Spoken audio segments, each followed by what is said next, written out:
Salut à toutes et à tous, le Palais des Sports d'Orléans qui vous accueille pour cet avant-dernier match de cette journée de l'Ekimoli Star League avec ce match, ce choc, cette affiche pour les Septors promus qui reçoivent Montpellier. C'est le deuxième match entre les deux équipes qui s'étaient déjà affrontées en tout début d'année pour la reprise de cette Ekimoli Star League. C'était le 5 février dernier. Montpellier à domicile avait pris l'avantage pour 4 petits buts, 26-22. Et Kevin Bonnefoy à la relance, le MHB qui essaie d'accélérer un petit peu avec Valentin Porte qui vient percuter, trouver une solution sur sa gauche, bien fait. Quentin Eman qui trouve Bonnefoy à la parade, le premier arrêt de la partie pour gagner Montpellier, le jeu rapide, attention de l'autre côté ça allait très vite. Et le duel remporté, son premier de l'après-midi par Hugo Desca.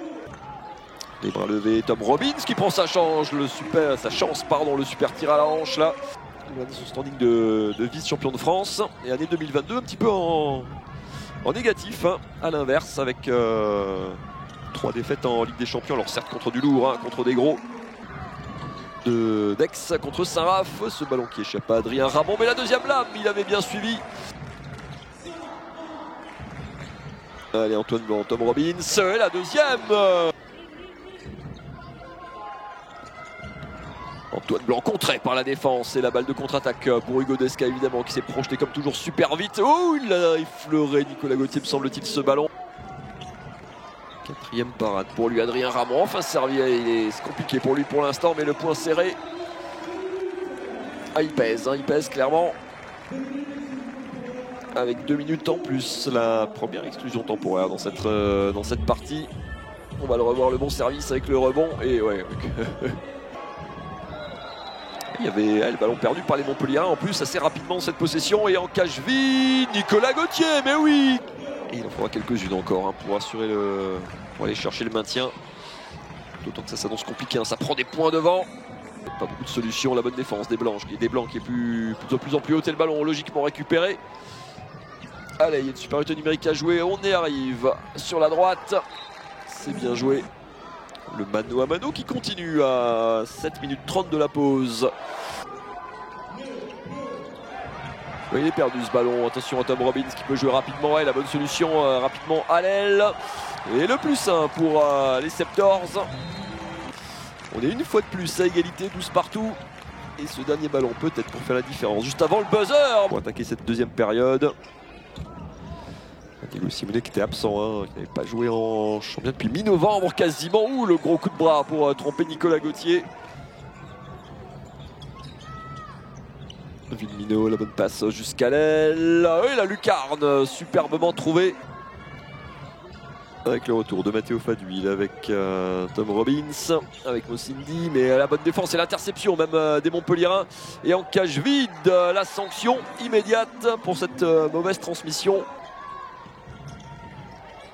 Villemino, l'extra passe à l'aile, tout ça est bien fait. Ah, le coup de fou d'escate pour Yanis Len de l'autre côté. Montpellier qui déroule dans les premières minutes, les 10 même quasiment premières minutes de cette deuxième mi-temps. Et la sanction, le caviar Hugo Desca qui fixe Nicolas Gauthier pour Yanis Len. Le timing est parfait. Et le nouveau ballon perdu en attaque, on n'y est plus du tout côté Saran là. Incapable de trouver même des solutions de tir. Et le festival qui continue, Diego Simonet qui enfonce le clou. La bonne passe au pivot, remarquable ce service. Tom Robbins, allez, il faut marquer en attaque placée, il est nouveau perdu, une nouvelle interception.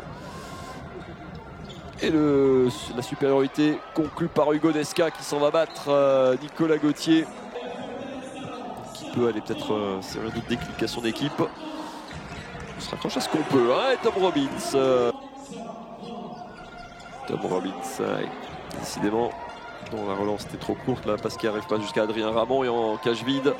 Mais comme dit, il faudra essayer d'aller chercher quelque chose contre cette équipe de Créteil. Battu d'extrêmement peu par Cesson justement. Adrien Ramon la deuxième lame. Il a eu sa solution jusqu'à l'aile. Nouveau coup de fou. Matteo Faduil, la petite faute de passe. Et les ailiers toujours privés de ballon. Et la nouvelle balle perdue par Matteo Faduil cette fois-ci. Et le duel face à Dan Tepper. Elle est hallucinante cette deuxième mi-temps, on est sur un 16-3, il y a 16-3 en seconde période, 16-4 maintenant. 4 buts marqués en 28 minutes. Là où les Montpelliérains qui passent la barre des 30 en ont marqué 18. 18-4, 18-5, c'est le score de cette deuxième mi-temps. Les applaudissements timides du public du Palais des Sports. C'est pas tant la défaite qui va faire mal, c'est 19-5 pour Montpellier dans la deuxième mi-temps. Je le répète parce que je suis un peu incrédule. C'est quand même du rarement vu. 5 buts marqués seulement par les Septors en 30 minutes. Vous avez là évidemment la clé de cette partie.